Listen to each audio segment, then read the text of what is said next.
Today on an all-new Dr. Phil. Emily is 16 and pregnant. She'll be a mom before her prom. She's not ready to be the mother of a child.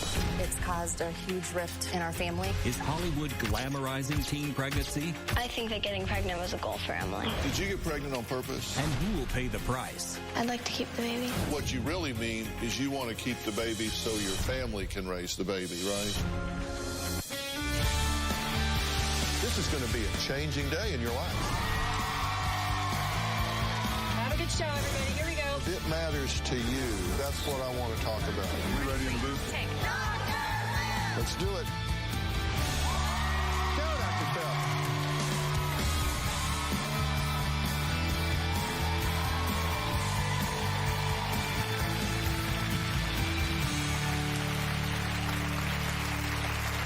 It is impossible to walk past a magazine stand these days without seeing the face of one of these young women splashed all over the covers.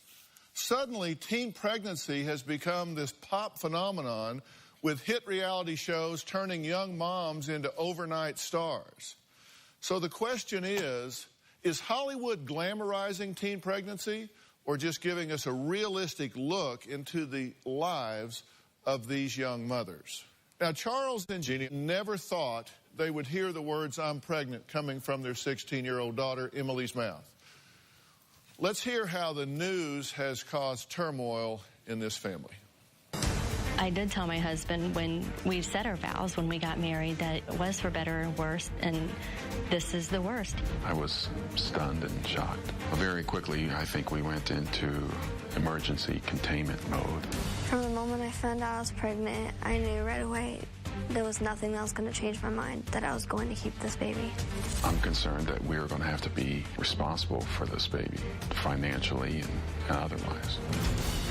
Right away, he started bringing up the options of adoption and abortion, but keeping the baby really was not in his plans at all.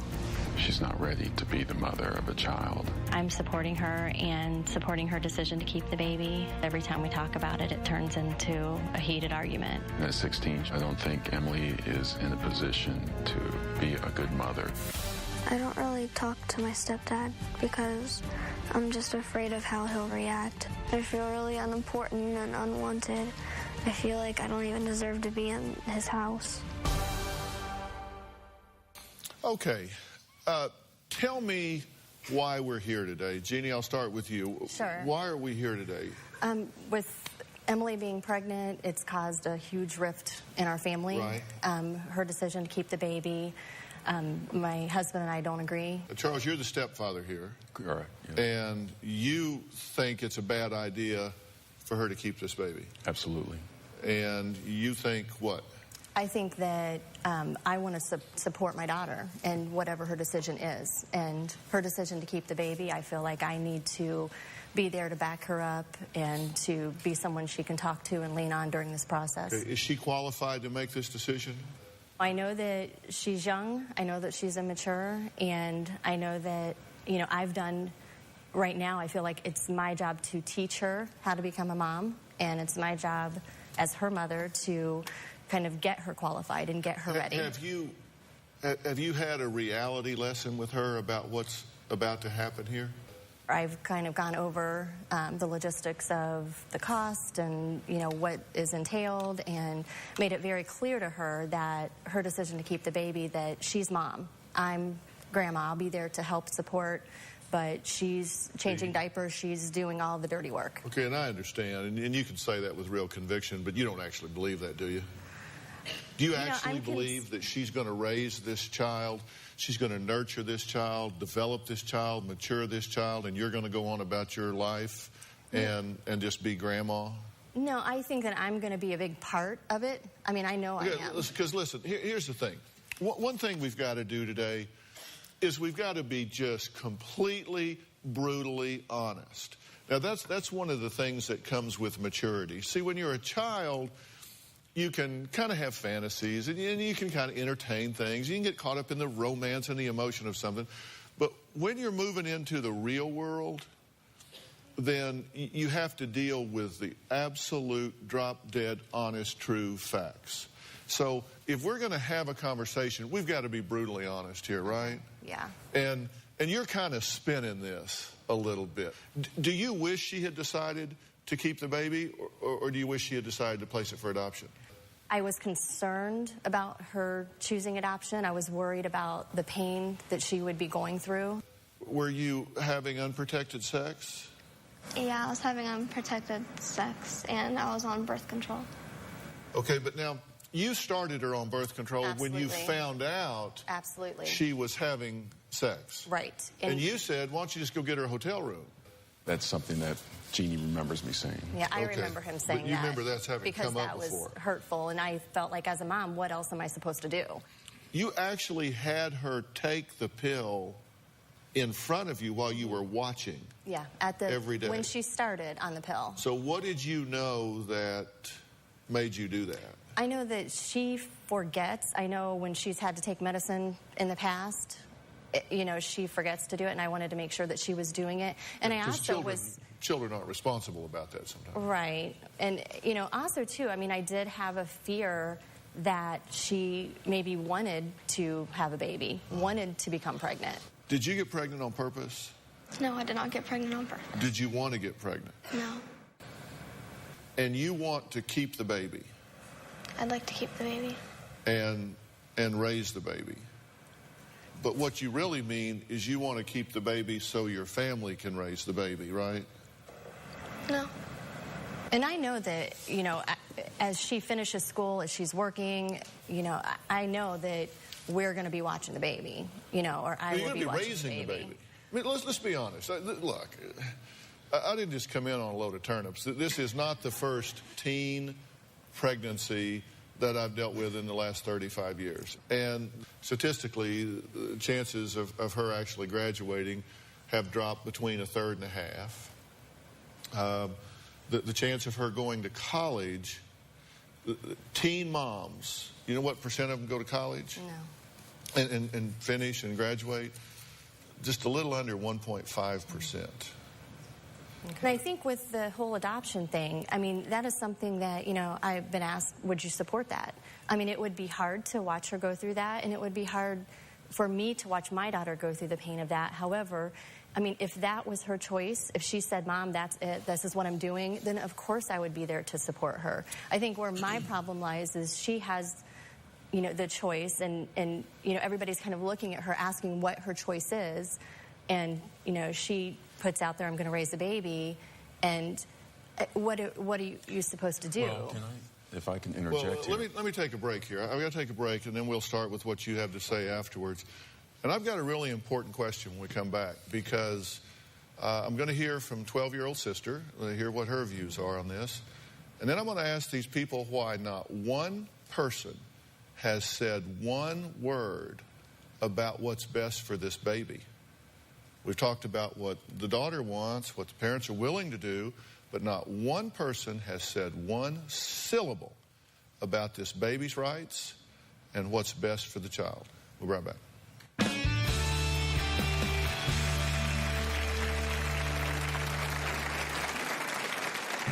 When I found out that Emily was pregnant, I wasn't shocked or surprised because I saw it coming. I think that getting pregnant was a goal for Emily. When she found out, she was happy about it. She's never looked at it as a bad thing. Monday on an all-new Dr. Phil. She's currently engaged for the 5th time. Do you want to get married? I'm not making any promises, but I'll do my best. Runaway bride. You should get that engagement ring back, because you're not engaged. She is not going to marry you. And runaway groom. This is my 5-year-old engagement ring. We have 2 children together, but he won't marry me. Is there something she needs to know about why you can't do this?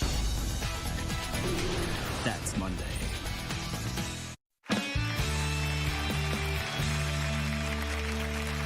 Jeannie's daughter, Emily, is 16 and pregnant.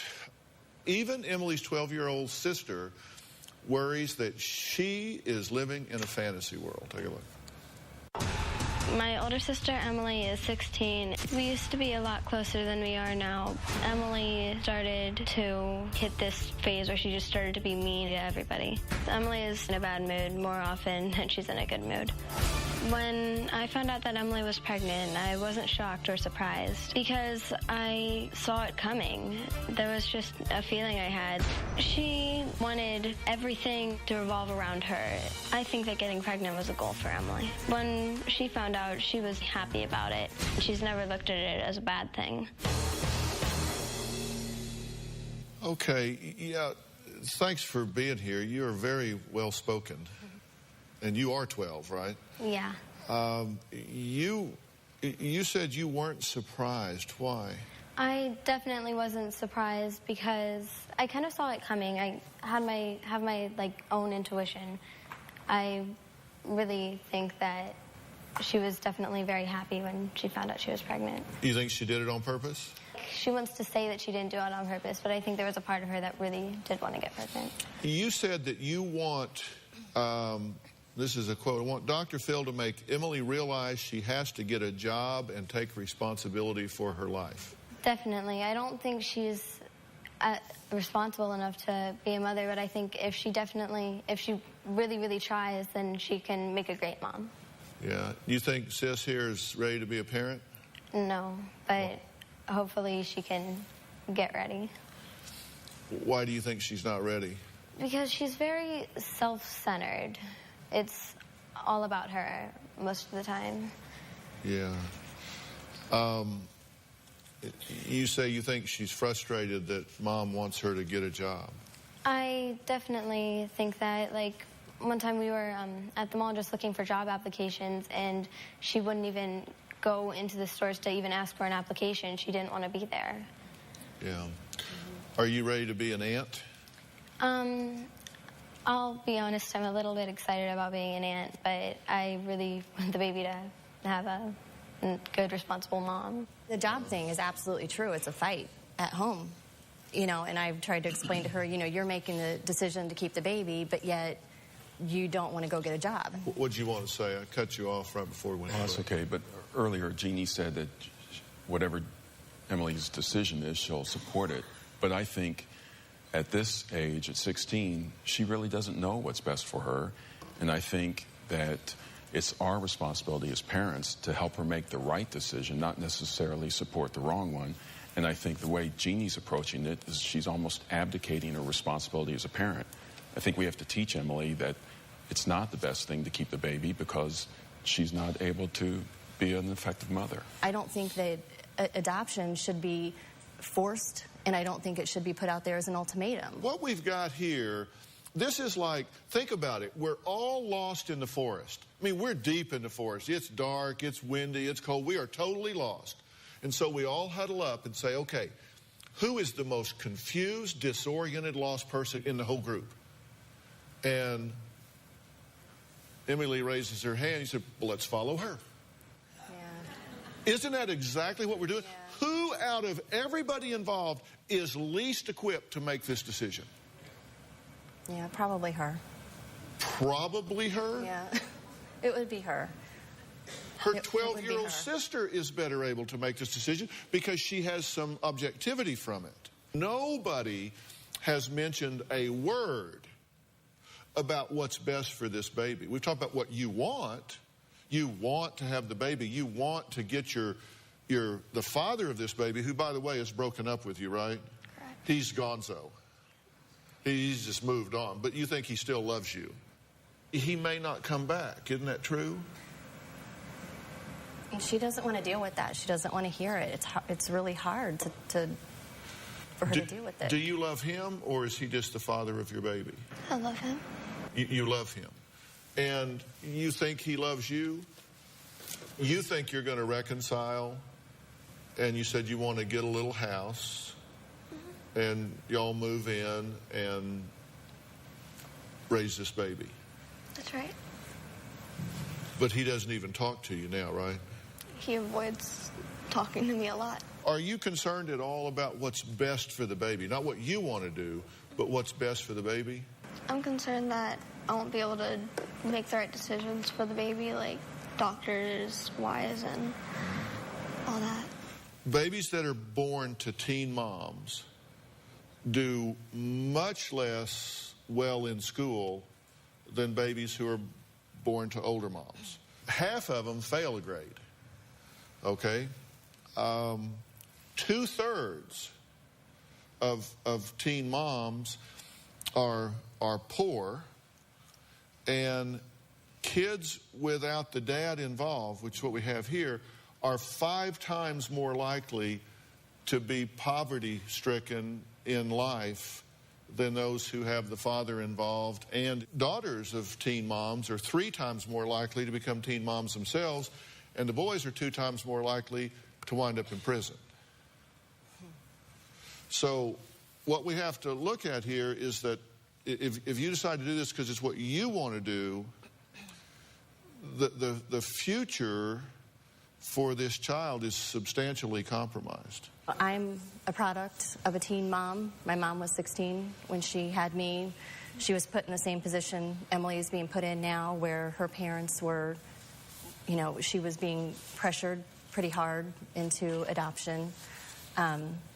And, you know, she did raise me successfully, and I know that might be that statistic where things worked out, you know, and, you know. No, I didn't say it was 100%. Right, I said, right. You were saying what's been the best interest of the baby.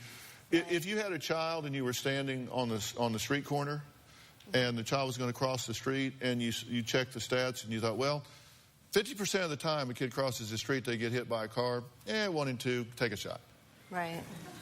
Would you do that? No. It's not something that I wanted for her. I would certainly never wish that, you know, my daughter would be a teen mom. I'd never, you know, wished that this would happen. You know, I wish that she would go on and go to college and, you know, get her life together, get married and start her family and all of that. Yeah, but we're talking about the baby, not your daughter right now, because you have to use some divided loyalty here, and the baby doesn't have a voice. All right, look, we're going to take another break.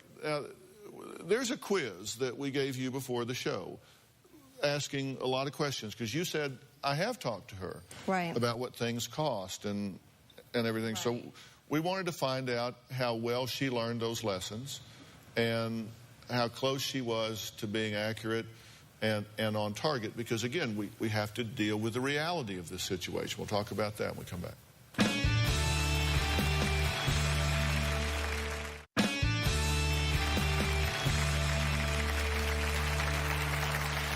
I have said before, I am so glad I had boys, because, I mean, the decisions seem so much easier. And in this situation, I am concerned that boys who get girls pregnant get a pass. I mean, we're here talking about this. We're here talking about what to do and what your decision needs to be. Dad's not here. We can't let these boys just get a free pass. I think that's ridiculous. Now, babies require a lot during their first year of life. Now, I asked you to take a quiz, Emily, before the show, right? Mm-hmm. And I took away her cell phone and all the electronic equipment so she couldn't Google up the answers. So we want to see how she did. Now, I'm doing this not just for you, but for all the teen moms that are out there, because, or all teenagers out there, because I want people to understand there's a lot that goes into this. Now, one of the questions we pulled is, what is the cost of prenatal care? Your answer was $420. You said for the first year, you thought it would be $420. But the average answer actually is $1,500. So you missed that by a lot, right? You got a third, less than a third. Now, do you know what copay is? No. Okay, so if you have insurance, and I don't know if you do. Do you know if you have insurance?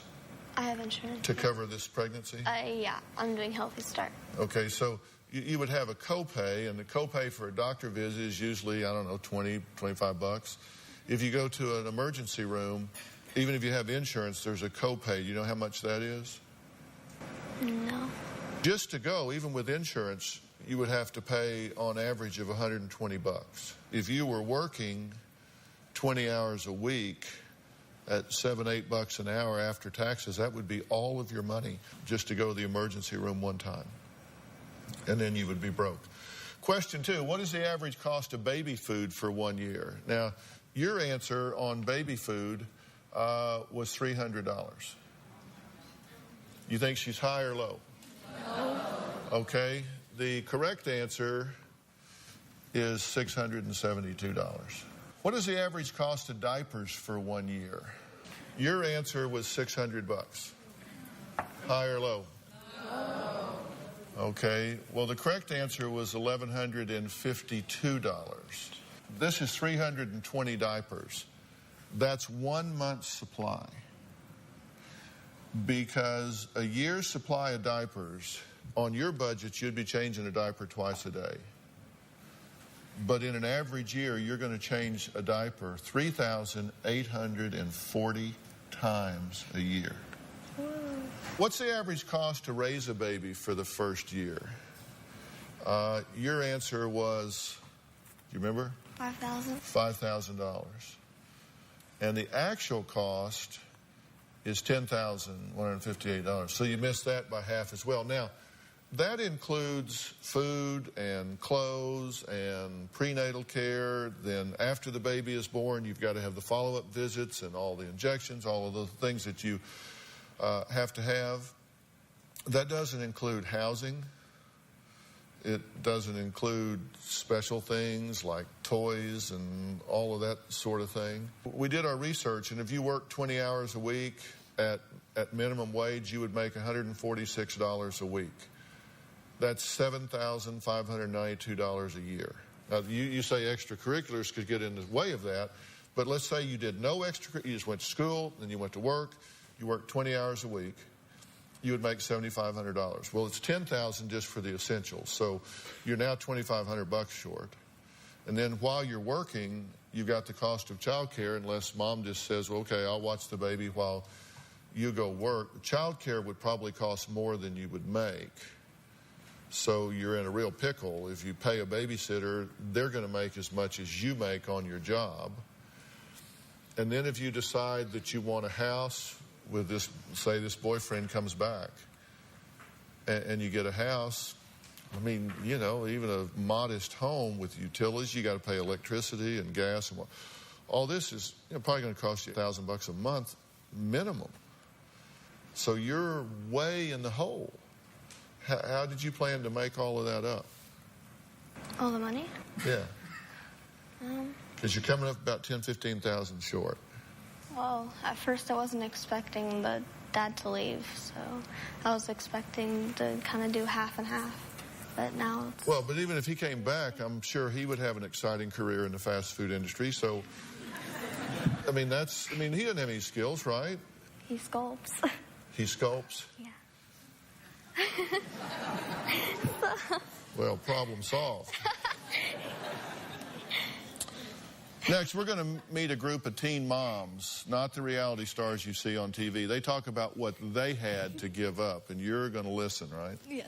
All right, we'll be right back.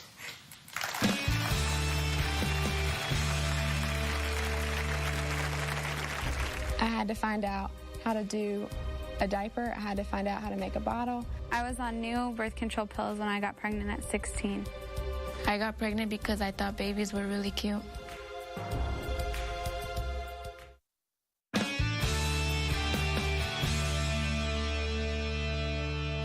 Okay, now you guys have been listening to the conversation that I've been having down here with Emily and her family. What's your reaction to her thinking at this point? She doesn't know. She doesn't know half of it. What do you mean?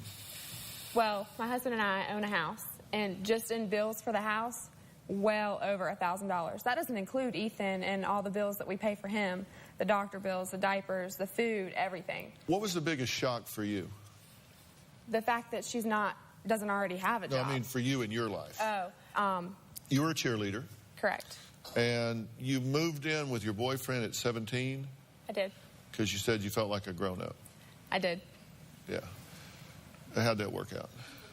Not so well. It definitely was the biggest mistake, moving in with him that early. Yeah. How long after you moved in before you got pregnant? 3 months. 3 months. So you were 17. I was 17 when I got pregnant. What have you had to give up? I had to give up going to college. I had already had a scholarship to school. I had to give up friends, going out, a sorority that I planned on being in. I had to give up time, money, everything. You know, I said that teen moms don't have a good track record of finishing high school. How did you do? I dropped out. You dropped out. You working on your GED now? I'm getting my GED next month, and then January I'll be starting college. How did it affect your relationship with your friends? I don't really have a lot of friends that aren't moms anymore. 90% of my friends are parents. How about you, Melissa? Well, I got pregnant when I was 18. The reason I did it was I thought babies were cute and I wanted a baby. You said you got pregnant. You moved in with your boyfriend and you were pregnant within a week? I found out I was pregnant a week later. A week later? Yes. And you, kind of like I was talking about before, you thought babies were cute. Yes. They do grow up, though, don't they? Yes, I did not realize all the expenses. Yeah. Yeah, you were having unprotected sex, right? Yeah, we were. And at the time you were doing that, did you want a baby? We did want a baby, but after it also wasn't working for us, so we decided not to have a baby, and a week after I come out pregnant. Okay. Is he still involved? Yeah, we got married a month after. How are you doing financially? We're not doing so good. How so? I'm the only one working right now. He's going to school for EMT, and I know he's going to school and not working because he's trying to make it better for us in the future, but it's not working for me right now. Yeah, so it's hard for you. You're 8 months pregnant, Yeah, you're working. What kind of work do you do? I do customer service for an insurance office. Okay. It's not hard, but I get to sit down, but I just get tired of being there. Oh, yeah, gosh, I'll bet so. All right. What these moms and moms-to-be have to say to Emily when we come back.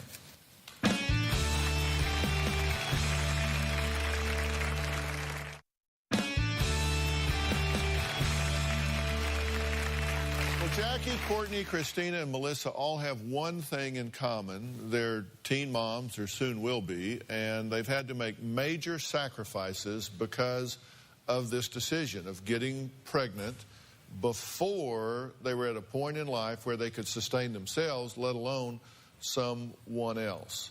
You know, anything you guys think she needs to weigh in her decision about what to do at this point? Because your decision's over. I mean, it is what it is. You've now got the baby. I'm sure you love the baby.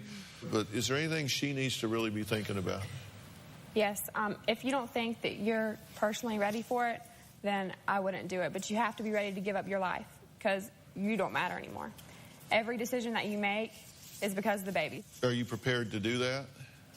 Yes, I'm prepared. She's not prepared. Why do you say that? Because I read every book and went to every class, and I wasn't prepared. I prepared in every way that I thought I could, but when he came, I wasn't prepared. Nobody is prepared, especially a teenager, especially a 16-year-old who's still in school. I just think you need to think about stuff because not everything's going to be perfect. There's stuff that could go wrong. I'm not a single mother, but I feel like I am because my boyfriend's constantly at school or work, so I'm taking care of the baby by myself, you know, and it's going to be hard. Are you at all concerned about the fact that you're forcing this major life change on the rest of your family? Yes. That's been the biggest point of conflict between my husband and I is, you know, I know that, you know, I'm there to support her with the life, you know, what I'm going to have to do and step up. And, you know, my husband doesn't want any part of it, and it's caused extreme. I mean, it's really getting in between our marriage. Okay, and you said if you're forced to choose, you're going to do what? I would have to choose my daughter. I don't know what mother wouldn't choose their child over someone else. Yeah. And I don't want to do that. I absolutely 100% don't want to do that. But I just feel like I'm kind of in protection mode at this point. I feel lost of how to support her, how to, you know, work with my husband and be able to discuss it, because it's to the point where we don't talk about it at all. If we even bring it up, that's it. It's a heated conversation. It leads to a huge argument, and I don't know what I'm supposed to do. But are you protecting her? I am protecting her. If what you're doing is supporting a choice and a decision in her that will change her life in a way from which she may never recover. She'll go down a path, and I mean, education will be gone. All of those things can and statistically predicted will happen. Is it protective to do that because you're afraid she's going to have an emotional reaction to separating from this baby and placing it for adoption?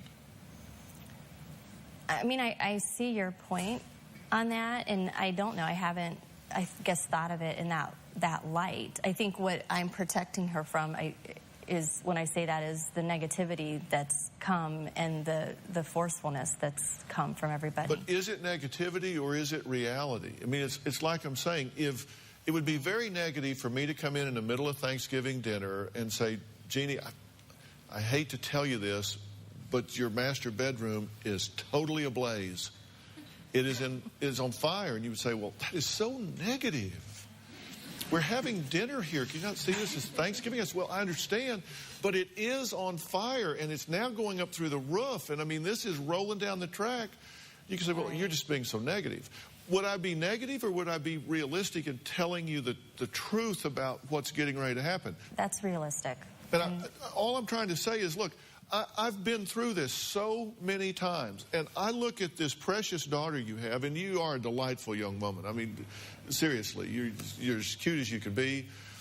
But I have to say, it seems to me that her readiness and preparedness to be a mother, even with you guys backstopping her, is practically non-existent. Which it shouldn't be. She's 16.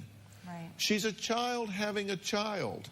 But part of growing up is to realize when you choose the behavior, you choose the consequences. Mm-hmm. And she chose a behavior here with a consequence that affects a human being for the rest of their life. Do you give proper consideration to what is best for this baby? I feel like I'm the only one speaking for the baby here. The baby has no voice. I'm trying to say, you know, okay, I can either stay with this teen mom, and I can have 2 times more likelihood of going to prison, having a teen pregnancy if I'm a girl, flunking in school, living on poverty, or I can go live with a family that desperately wants a child, has been screened by professionals, is mature, is stable, is financially well-rounded. Everything is in place to give me a chance to be loved and have traction. I get that. I know. I'm not saying that the best thing for her to do is keep the baby. I don't believe that. What I do believe is that, I guess it's just, I feel like that, you know, I'm trying to protect her feelings, and I know that there's the baby there, and I know I've got to protect the baby's feelings, and I do get that. But you're trying to protect her feelings in the moment, right? Without looking ahead. We'll talk about this family's decision when we come back.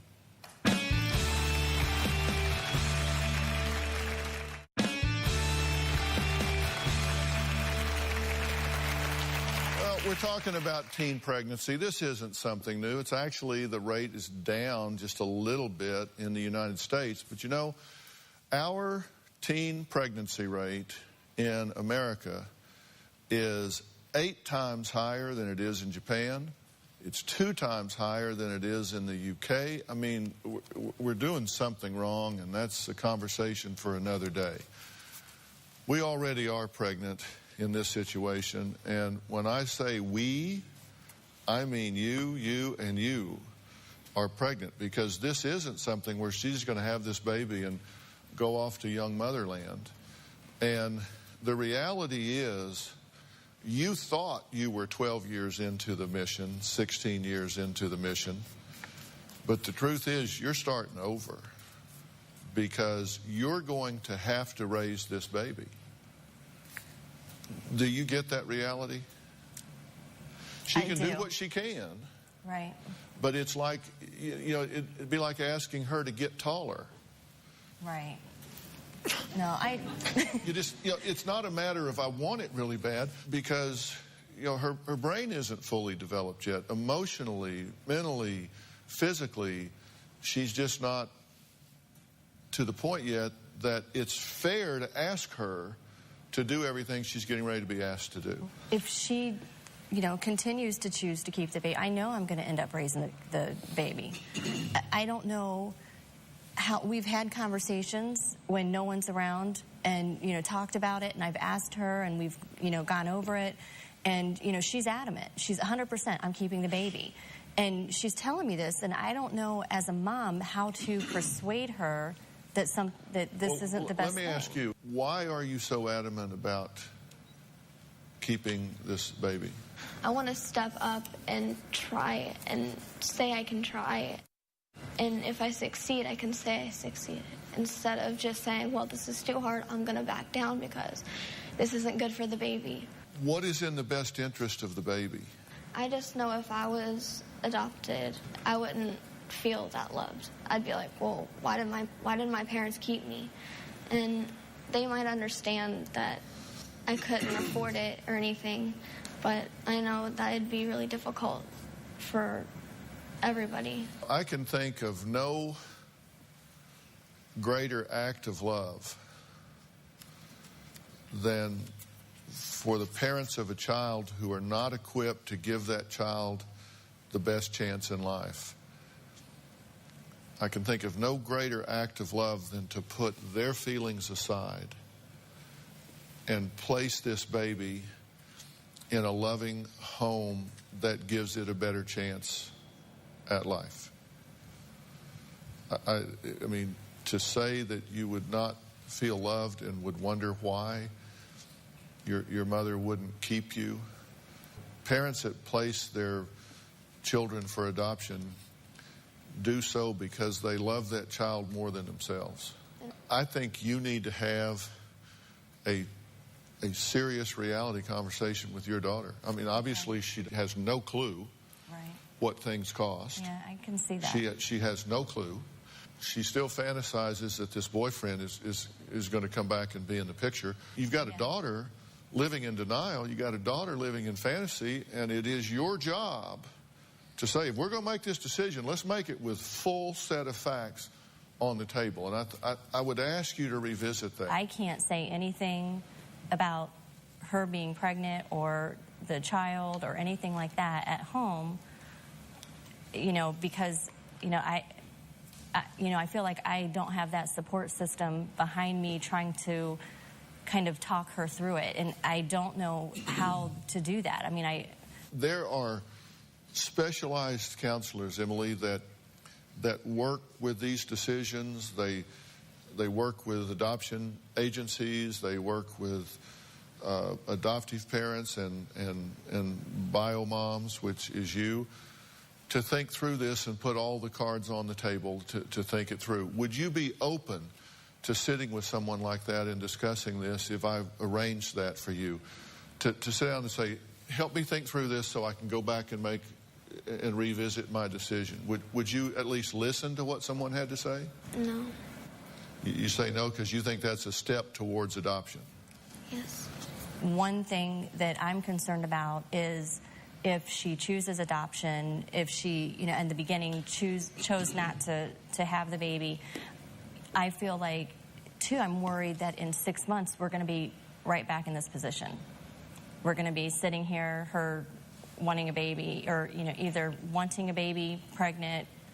I think she's got it in her head that she wants to have a baby, and I'm going to ask you, if I set this up for you and her to go and sit down and listen with reason to both sides, the pros and cons, and there are cons. I don't doubt. Listen, there are cons. It's difficult. It's a difficult decision to hand that baby over. I get that. But somebody needs to sit down and crack the fantasy world and deal with the realities here. If I make that specialized resource available to you, will you go with her? Absolutely. And hear it out. We'll be right back.